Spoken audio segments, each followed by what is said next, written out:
Good afternoon, everyone. This is Christian with another My Journey in the Journey. Just making a video really quick about pricing. I've had a couple people, or I've seen a lot of posts, and a couple people reach out to me and asking me if I'm raising pricing or what or not because of the astronomical rise in gas prices and everything else that we see. And you know, I've thought about raising my pricing, but honestly, the more I think about it, the more I don't think I can. When I first started out, I was a lot higher than everybody else, my competition. Not because you know, I didn't know the market, but because I feel like the value that I bring as a service is worth what I was asking for. What I noticed was, what I realized really quick though, was I wasn't really getting people biting on it because people stuck on price. So I lowered my pricing. And then also I started my company going in wintertime, which, you know, is another strike against me. So I waived my initial fees. Just because, one, I was getting impatient, I just wanted to build it a little bit quicker than it was, and two, just to entice people, to get me a base of people on reoccurring regular services, so I could have that coming in every month. So I've built it to about $3,000 a month now coming in, which is great. I'd like it to be more, obviously, but it's a good start. But with that being said, even when I lowered my pricing, I'm still, you know, I'm not the most expensive every time, but I'm more expensive. I'm in the higher tier bracket than what other companies are. I am generally more expensive than everybody else. Not every time, but I come in higher than most people. And you know, with inflation, it has almost helped me out. I think it's going to help me out, because hearing what other people are raising their prices to, it is still like, it is making me more competitive now. And I may raise pricing, but right now I'm not too busy to where I can't handle it. And still, with what I've heard other people raise their pricing to, I'm still higher, a little bit higher, a couple dollars higher than what they are. And so I say all this because the challenge I challenge everybody with is know your worth.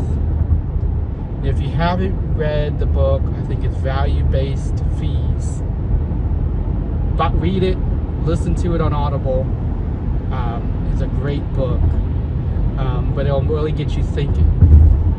And just know your worth. You know, I was talking to a friend, and I'm like, you know, I really don't get roach jobs. I really don't get too many bedbug jobs, because there's still so many companies willing to do it for a lot less. And granted, I lowered my pricing, and I think it's, you know, for my chemical costs and for all the labor and stuff that's included, I think it's a pretty decent rate. I had it more because I wanted a better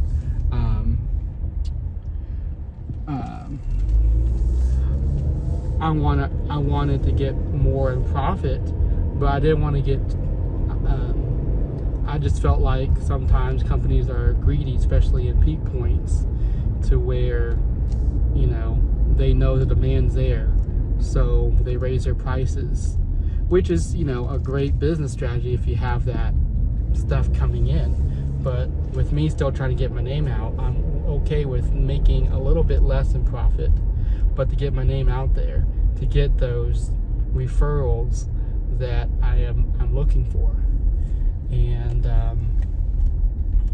you know, it's a balancing act when you're trying to come up with pricing. You gotta know your market, you gotta know your customers. You gotta know your target customers. And then you have to know your value. You know, I preach, you know, and I'm trying to embrace the value-based pricing versus per hour. I don't really charge per hour. I don't really charge, you know, some of it goes off of hours and measurements and all that stuff. But, you know, I tell people, and everybody, if you talk to me any, you know, I say I don't do pest control. You know, I don't sell pest control. I do pest control, but I sell peace of mind. And the question really comes down to the consumer, to the customer, what is peace of mind worth to you? You know, 80% of pest control companies out there, 90% of pest control companies out there can solve 80 to 90% of the problems with their cookie cutter approach. And, you know, tightening the route to where, and compacting routes so much to where a technician is asked to do 20 jobs a day. I'm not looking to do 20 jobs a day. I'm looking to take time at your house and figure out the problem and make sure we don't have a problem that comes back. And so while companies out there trying to do 20 stops a day, I'm trying to do 5, 8, 10 max, 15 max if I work a full 12 to 15 hour day, which I've done before. But I'm not trying to do 20 stops a day in an 8 to 10 hour day process. I can't. My process takes me longer than most companies. So that's, you know, and that's where I'm at. So my challenge to you guys is, especially to those who are starting out. You know, when you're first starting out, yeah, you want to try to get your feet wet. You're just looking to get people. So the urge is to lower your pricing, be the cheapest, just so you can get customers. And I kind of did that, but I did that in a way to where it was beneficial to me. I lost up front when I waived initial fees, but I gained in the long term of the life of the customer when I signed them up for regular service on a service agreement. So I'm going to get them, and as long as I do my part, I keep them. You know, they say the average customer is 5 years. I've won over 5 years if I can keep them for that long or longer. And then if they tell their friends and their family, I get all that too. So I kind of did it, but I stuck to my guns, and I lowered my prices a little bit on regular services to be more competitive. I'm still more expensive than most. There's companies out there that I've seen that are more expensive than I am, which is fine. I'm not, you know, there's companies that race to the bottom. I'm not trying to race to the top. I'm not trying to do the exact opposite. I'm trying to keep profit margins somewhat competitive for, you know, somewhat profitable for me, so the company's making money. Because that's the other thing too. The company is a separate identity. You know, a lot of people want to make it to where you are the company. Like, I have a friend that is the profile picture of his company is his face. The problem with that is I don't want Christian Allen to be, my goal isn't for Christian Allen to be synonymous with TaylorMade Pest Control. The goal is for Christian Allen to be synonymous with pest control. And I say that and I differentiate that because when I start growing, I'm going to start hiring technicians to help me get the work done. And I don't want to be in the field for the rest of my life. So I don't want my customers to think that they're going to get me every time. They're going to get TaylorMade every time. They're going to get the TaylorMade experience every time. They're not getting the Christian Allen experience. The Christian Allen experience is the TaylorMade experience. And because I'm harping on that, I know I'm going to grow my company. It might not be at lightning speed, but I'm going to grow it to where I'm going to need customers, and I'm going to be out of the field. And I don't want to be in a place where I lose customers because they think they can get me every time. I want them to be comfortable with whoever I send out there, because that is the level of service they're going to get no matter who comes out. No matter it's me, it's Tech A, Tech B, Tech Z. Whoever comes out there is going to provide the TaylorMade level of experience. And that, it's going to take time to find people like that. And there's going to be bumps in the road that I'm going to have to experience as I continue my journey. But laying the foundation of the company, I think, is important. And I think I'm seeing that I did it right. Or maybe not that I did it the right way, but I laid a good foundation, a decent foundation down, to where I'm not scrambling because gas is over $5 a gallon. I got gas today, it's $5.05. I think I put like $85 into my journey today, but I'm okay. I'm not hurting. I'm paying bills. The company is profitable. It was profitable last month. That's awesome. And I'm making a living. The company's making a decent, somewhat of a living. It's paying its bills. It's living. I'm not in a point where I'm putting away for savings yet, or the TaylorMade's putting away for savings yet, but I'm going to get there. I'm going to build it. And so yeah, the challenge to new entrepreneurs, to new bug business owners, or any business owner for that matter, for the small business owner, for the SBO, have good market rate pricing from the start. Don't undercut yourself to get business. Don't race to the bottom.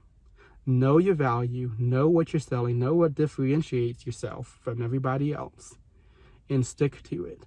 Yeah, you can do sales, you can do different things to bring business in like I did, but stick to your guns, because there's going to come a point when the economy is going to go to the tank like it is now, and companies are going to other companies are going to start raising their pricing, and you're like, I was already there.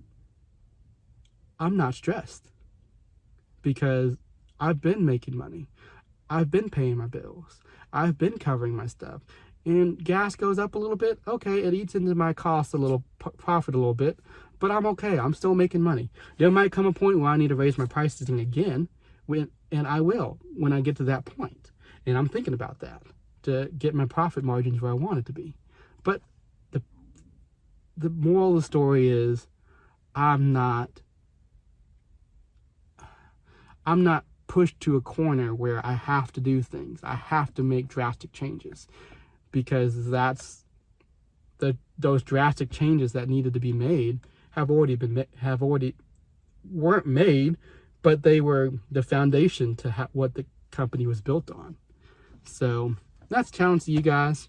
I hope you liked this video. If you did, please like, share, and subscribe to everybody. I make these videos, one, because it's like a video journal of my journey for me. I enjoy going back and watching these videos that I made, and see the progress that I've come in October, November, December, January, February, March, April, May, June, in 8 months. Can you believe it's been 8 months?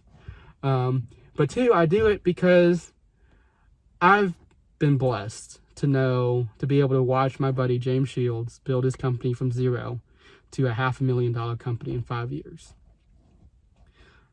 So I've seen it happen. I've seen his struggles, but not everybody has a friend or a family member like that. So I publicly put all of my wins, my losses, my stupid acts, and all that shit